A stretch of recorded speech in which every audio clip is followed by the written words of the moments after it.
안녕하세요 여러분, 샌디입니다. 드디어 제가 여러분들이 아마 기다리고 계시는 파트 2 스터디 계획서, 공부 계획서에 대해 영상을 올리게 되었습니다. 예. 여러분, 제가 뭔가 달라지고 있죠? 네, 맞습니다. 배경이 바꿨어요. 제가 지금 한국에 도착했고 기숙사에 있는 새 방에서 영상을 찍고 있습니다. 제가 여기에 와서 좀 이것저것 볼 일도 많고 적응하느라 좀 정신없어서 영상을 이제야 좀 늦게 올리게 되었습니다. 그래서 기다리고 계시는 분들이 있으시면 제가 진짜로 미안합니다. 그러면 긴 말 없이 바로 시작해보도록 하겠습니다. 여러분, 제가 파트 1에서는 자소서와 관련된 이야기들을 다 해봤는데요. 그래서 그 영상을 아마 못 보시는 분들이 있으시면 제가 링크를 넣어드릴 테니 거기에서 확인해 주시고 그 다음에 이 영상을 보시면 더 연결이 된다고 생각합니다. 저번에 제가 했던 것과 같이 이번에서도 학업 계획서를 위한 주어진 이 문항부터 제가 시작할게요. 이 스터디 계획을 위한 분량은 딱 3페이지입니다. 네, 첫 번째 문항을 볼게요. 첫 번째로는 언어 공부 계획입니다. Language Study Plan. Study plans to improve Korean and English language ability required for taking degree course before and after you come to Korea. 라고 주어집니다. 여기에서는 저희가 한국어 그리고 영어 이 두 가지 언어를 위한 저희의 시력을 어떻게 향상시킬지 이런 것들을 써야 할 언어 공부 계획입니다. 그리고 여기에서 여러분들도 보실 텐데 Before and after you come to Korea 라고 주어지니까 한국으로 오기 전 그리고 한국으로 온 후 이렇게 두 가지 부분으로 나누면서 써도 됩니다. 이렇게 두 가지 파트를 나누면서 쓸 수 있는데요. 근데 한국어를 전혀 모르시는 분들이 있으시면 이 한국으로 오기 전 파트에서는 이 영어와 관련된 이야기만 얘기해도 됩니다. 그래도 저는 이 한국으로 오기 전에 한국어를 아마 초급 정도? 초급이라도 배우고 오는 것을 제일 추천합니다. 이 학업 계획을 쓸 때에는 저는 디테일할 수 있을수록 더 좋다고 생각합니다. 그래서 이 언어 공부 계획을 쓸 때에서도 이거로 통해 이렇게 배웠습니다. 이런 거 말고 자기가 어떤 방법을 사용하고 어떤 부분에서 어떻게 배웠는지 그리고 디테일, 배웠던 이야기 이런 것들을 설명할 수 있으면 좋겠습니다. 그리고 이 언어 공부 계획은 많이 길게 쓸 필요가 없다고 저는 생각해요. 이것도 사실 각각 배웠던 과정이 다르기 때문에 제가 정확하게 할 수는 없지만 아무튼 이 3페이지에서 공부 계획이 다 들어가야 하니까 이 언어 공부 계획은 너무 길게 쓸 필요 없고 반 페이지 정도 쓰면 충분하다고 생각합니다. 네, 여러분, 그러면 제가 썼던 것을 대충으로 한번 볼게요. 저는 첫 번째로는 제가 한국어를 어떻게 공부했는지, 그 공부했던 과정에서 어떤 자원들을 사용하고 공부했는지, 그리고 제가 토픽 시험을 봤던 이야기를 써봤습니다. 그리고 공부한 과정을 얘기할 때 읽기, 쓰기, 듣기, 그리고 말하기 이렇게 각 부분에서 어떻게 공부했는지 좀 자세히 얘기해봤습니다. 그 다음에서는 제가 영어 공부에 대해 썼습니다. 영어는 제가 이 영어 시력 증명서를 위한 토익 시험을 봤는데요. 그 토익 시험을 위해 준비했던 과정을 쓰고 몇 점을 받았는지 이야기를 설명했습니다. 이 두 가지는 제가 한국으로 오기 전에 했던 이야기를 하는 것이고 그 다음으로는 한국으로 온 후에 이 두 가지 언어 시력을 제가 어떻게 향상시킬지 저의 계획을 썼습니다. 여러분들도 다들 아시다시피 이 정보 추천 장학금을 받았으면 1년 동안 언어 프로그램을 다녀야 하잖아요. 그래서 그 1년 동안 자기의 언어 목표를 세우고 그 목표를 이루기 위해 자기가 어떻게 어떤 방법으로 공부할지 이런 이야기를 썼습니다. 그리고 제가 공학 학생이기 때문에 학술적 용어들도 배우고 공부하겠습니다. 이렇게 좀 자세히 얘기해봤습니다. 그리고 저희가 이 한국으로 오면 한국어를 중심으로 사용해야 하는 것이 맞긴 맞지만 저희는 국제 학생이잖아요. 그래서 국제 학생으로서 영어도 어느 정도 할 수 있어야 하니까 한국으로 온 후에 영어 실력도 어떻게 향상시킬지 이 계획을 써봤습니다. 이것도 앞 내용과 같이 자세히 할 수 있을수록 더 좋습니다. 그러면 언어 공부 계획 부분이 끝났어요. 많이 길게 쓸 필요가 없으니까 다음 문항으로 갈게요. 다음은 Goal of Study and Study Plan, Goal of Study and Detailed Study Plan 이라고 주고 있습니다. 이거는 문항입니다, 여러분. 그래서 이 부분에서는 아까 제가 읽었던 것처럼 문항에서도 디테일이라고 사용하고 있으니까 이것이 저희가 이 정보수선 장학금을 받고 나면 여기에서 4년 동안 진짜로 저희가 실제로 공부할 계획을 디테일 써야 할 부분입니다. 그런데 여러분 많이 걱정할 필요는 없습니다. 저희가 필요한 자료는 커리큘럼뿐입니다. 저희가 선택한 대학교 홈페이지에 가면 거기에서 학과 사이트로 다시 가면 거기에 각 학년에서 배워야 할 과목들을 다 찾아볼 수 있습니다. 여기에서 제가 알려주고 싶은 게 하나가 있는데요.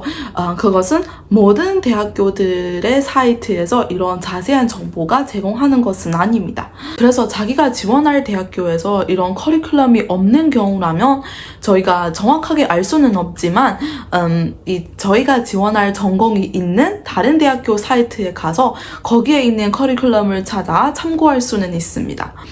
다른 대학교의 커리큘럼이니까 저희가 지원할 대학교와 다 똑같을 수 없고 다른 부분도 많을 수 있지만 그런 경우에서는 어쩔 수 없이 이런 방법을 사용할 수 있습니다. 하지만 대부분 대학교들이 이런 자세한 전공 정보들을 다 제공하고 있으니까 이것을 많이 걱정 안 하셔도 되는 것 같습니다.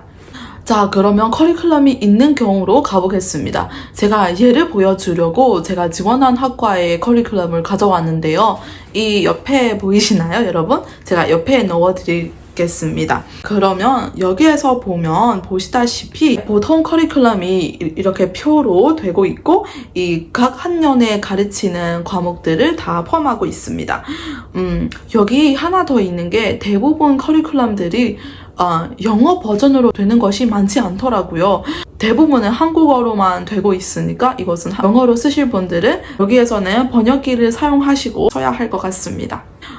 여기 보시다시피 학년, 학기, 교과목 구분, 교과목 번호, 교과목명, 그리고 교과목 점 이렇게 되어 있는 표를 볼 수 있습니다. 여기에서는 교과목 구분을 보면 교양 필수, 기초 교양, 교양 선택, 전공 기초, 그리고 전공 선택 이렇게 나눠 있는데요.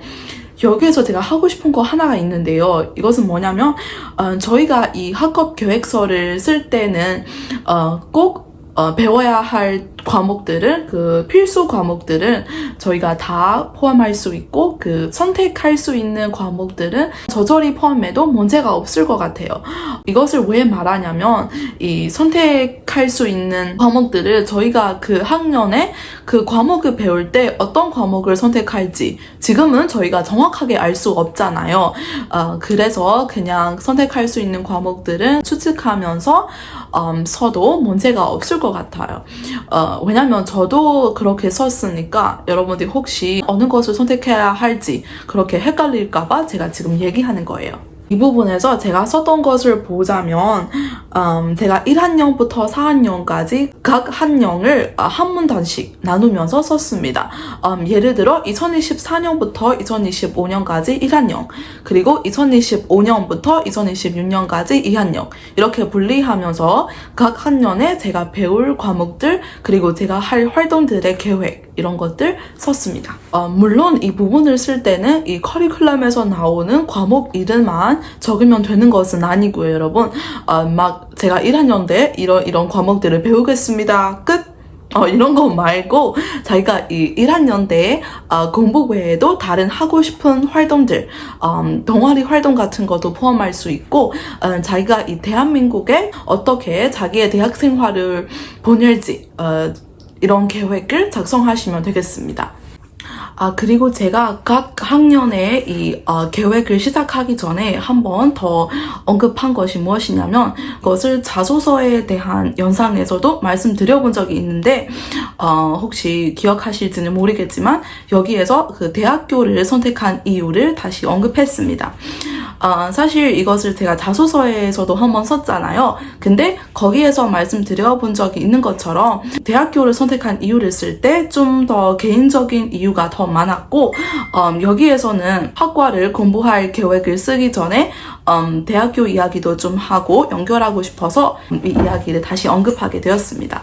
자, 여기에서 제가 무엇을 썼냐면 학교의 면접, 랭킹, 그리고 무엇보다 중요한 게 학교에 대한 다른 대학교와 달리 좋은 점, 이런 것들을 다 생각하면서 선택하게 된 동력, 동기, 그리고 이 대학교를 믿음직한 대학교 하나로서, 그리고 자기의 꿈과 목표를 이룰 수 있게 도와줄 수 있는 대학교로서 단단하게 선택하게 되었습니다. 이런 식으로 언급했어요. 그 다음부터는 1학년에 할 계획을 쓰기 시작했습니다. 그 과목 이름과 같이 이런 과목들을 배우겠습니다 라고 쓰고 그리고 자기가 특별하게 관심을 가지고 있는 과목이라면 이런 부분에서 더 집중하고 싶습니다. 이 과목에서 어떤 부분을 알고 싶고 궁금합니다. 배우고 싶습니다. 이런 식으로 설명할 수 있습니다. 그 외에도 저희가 무엇을 얘기할 수 있냐면 저희가 좀 더 개인적으로 공부 시간을 하루에 몇 시간쯤 할 건지, 그리고 유학생으로서 학업과 생활 균형을 어떻게 유지할 건지, 이런 이야기들도 포함할 수 있겠죠. 저도 이런 이야기들을 1학년 학업 계획 후 포함하게 되었습니다. 네, 이런 식으로 똑같이 2학년, 3학년, 그리고 4학년까지 계속 썼습니다. 여기에서는 제가 본론을 자세히 얘기 안 할게요. 커리큘럼을 보고 그 커리큘럼에서 나오는 과목 이름들도 다 포함하고 쓰고 그리고 자기가 지원한 이 전공학과에서 진행하고 있는 활동들, 그리고 프로그램 등이 있다면 이런 활동들에서도 참여할 계획, 그리고 자기의 공부를 더 효과적으로 할 수 있는 방법, 계획 등까지 다 쓸 수 있습니다. 그러면 2학년, 3학년은 그대로 쓰면 되고 4학년은 자기가 배울 과목들을 쓴 후 좀 더 얘기할 수 있으면 좋을 것 같아요. 4학년은 마지막 학년이기 때문에 자기가 졸업하기 전에 공부하고 있는 이 전공 분야에서 어떤 경험을 겪고 싶은지, 이런 경험을 겪기 위해 지금 대학교에서 진행하고 있는 인턴십이나 이건 프로그램 등이 있다면 이런 활동들에서 참여할 계획까지 포함할 수 있습니다. 그리고 좀 더 얘기하자면 자기가 졸업한 후 확실하게 뭐를 하고 싶은지, 아니면 어떤 분야로 향해 어떤 것들을 더 배우고 싶은지, 아니면 전문적으로 어떤 직업을 가지고 싶은지, 이런 거까지 확실하게 자기의 계획을 설명할 수 있으면 자기의 목적과 계획을 더 보일 수 있다고 생각해요. 그래서 제가 여기에서 이렇게 나눠 썼습니다. 저랑 한번 봅시다. 그것을 제가 어떻게 나눴었냐면, 첫 번째로는 졸업한 후 할 계획, 두 번째로는 5년 뒤에 미래에 자기의 자신 모습을 어디에서 보이는지, 세 번째로 마지막으로는 조국 사회 발전, 그리고 대한민국과 자기 나라 두 국가 간 우정을 강화하기에 자기가 어떻게 기여할 건지, 그리고 자기의 역할, 이런 내용을 담고 마무리했습니다.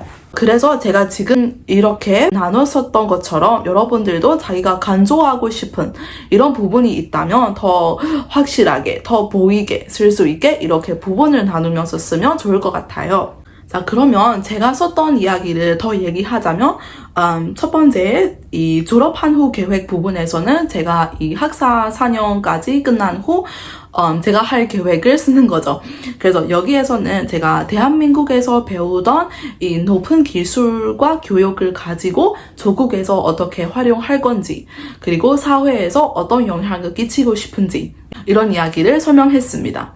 그 다음 부분은 5년 후에 자기의 모습, 이 부분은 사실 저희가 이 정보조성 장학 프로그램을 지원할 때 첫 라운드에서 면접을 봐야 하잖아요. 그래서 그 면접을 위한 진짜 도움이 될 수 있는 부분입니다.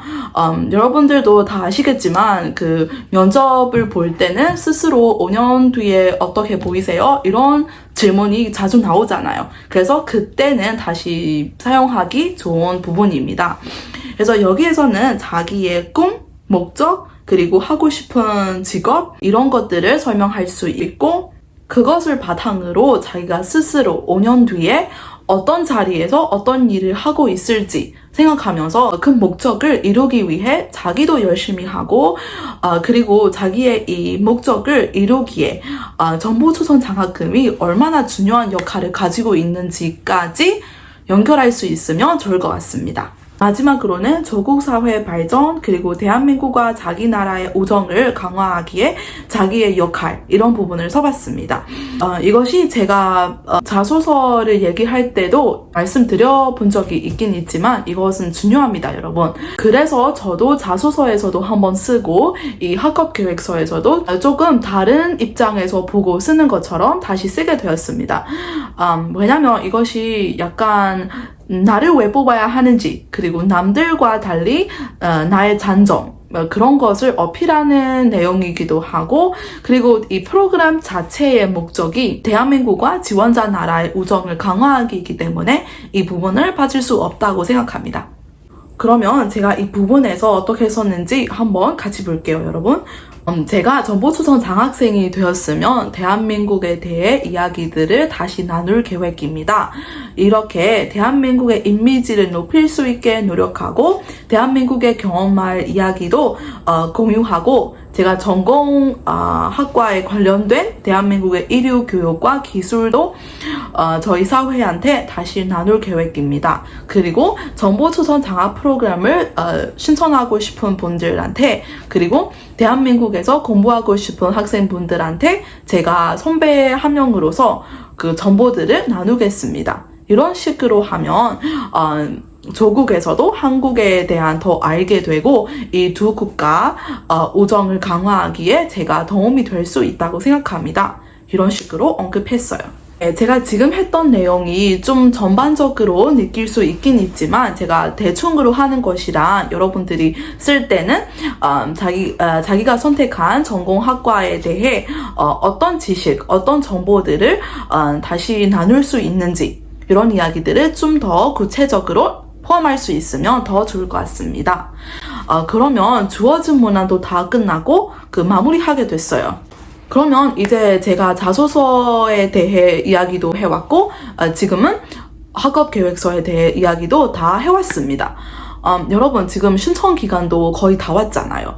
그래서 이 정보조선 장학 프로그램을 신청하기에 이 에세이 부분을 다 완성하기 전에 제가 알려드리고 싶은 꿀팁들을 조금만 더 하고 가겠습니다. 첫 번째 꿀팁으로 제가 하고 싶은 것은 이 자소서나 공부계획서를 쓸 때 좀 중요하고 유용한 부분 하나가 있거든요. 그것이 무엇이냐면 자기의 그 약한 점을 보충할 수 있다는 것입니다. 이 약한 점이라는 게 예를 들어 저 같은 경우에서는 자기의 약한 점이라는 게 예를 들어 저 같은 경우에서는 저는 고등학교에서 편점이 엄청 높은 편은 아니었어요. 100% 만점에서 82%만 있었거든요. 그리고 여러분들도 다들 아시다시피 이 정보조선 장학 프로그램의 경쟁력이 장난 아니잖아요. 그래서 제가 다른 활동들도 했긴 했지만 걱정 엄청 했어요. 그래서 제가 이 이야기를 자소서에서 포함하고 제가 어떤 이유 때문에 그때는 그 학급의 내신이 조금 낮았습니다. 이렇게 잘 설명하고 보충하면서 썼습니다. 여러분들도 자기가 스스로 좀 약한 점이라고 생각하는 부분이 있다면 구체적인 이유를 찾으면서 이렇게 에세이에 넣고 설명할 수 있습니다. 이것을 알리고 싶은 거예요. 다음으로 제가 하고 싶은 팁이 무엇이냐면 제가 생각하는 저의 의견입니다, 여러분. 평가자분들이 이 지원자들의 태도, 의견 이런 것들을 관심이 있다고 저는 생각해요. 아무래도 저희가 다른 나라에서 다양한 배경을 갖고 있는 사람들과 이런 여러 사람들과 만나고 다른 나라에서 그 새로운 주변에서 공부하면서 일상을 4년, 5년 동안 보내야 하잖아요. 그래서 그렇게 하기에 그 학생들의 태도, 배려심, 그리고 협력 이런 것들이 중요하다고 생각해요. 제가 왜 이것을 말하냐면 제가 저번에 올렸던 영상을 보신 분들은 아실 텐데 못 보시는 분들은 이 링크에서 이따가 체크하시면 됩니다. 거기에서 대학교 인터뷰를 볼 때 학생의 의견을, 태도를 묻는 질문들이 나왔더라고요.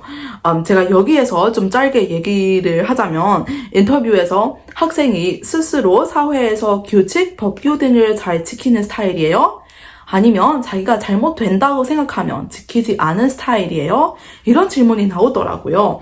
이것이 바로 저의 태도, 저의 의견을 알고 싶어서 묻는 질문이라고 생각합니다.